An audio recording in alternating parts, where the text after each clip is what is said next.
Attention, ce rap a été écrit par ChatGPT en lui demandant « Peux-tu créer un rap sur ton fonctionnement et tes limites ?» pour des élèves de collège. À part une phrase que j'ai modifiée et à vous de deviner laquelle. Et puis en passant, abonnez-vous à ma chaîne, ça fait toujours plaisir. Yo yo yo les collégiens, prêts pour un rap? On va parler de ChatGPT, installe-toi bien dans ton canapé. C'est un outil génial, une IA de pointe, mais faut bien comprendre ses limites, écoutez ma complainte. ChatGPT, modèle de langage, programme avancé, entraîné sur des tonnes de données pour pouvoir vous aider. Il analyse les mots et les phrases pour comprendre vos requêtes, génère des réponses basées sur des exemples qu'il a en tête. Gardez à l'esprit qu'il a ses défauts. Pour vos devoirs et peut-être un peu trop faux. Données figées jusqu'en 2021. Les infos récentes c'est un peu moyen. Vérifiez les sources, ne soyez pas naïfs. GPT dans le passé, soyez attentifs. Il est important de comprendre qu'il n'est pas prof.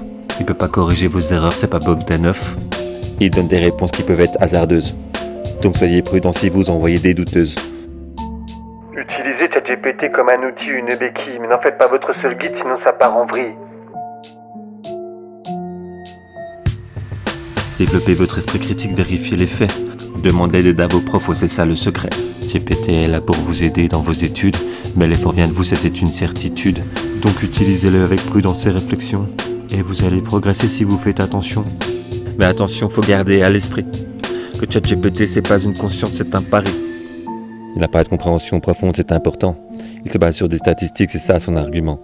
Donc parfois il peut donner des réponses un peu bancales. Des associations de mots qui sortent de nulle part, c'est un peu normal. Parfois il peut dérailler, vous sortir des trucs décalés.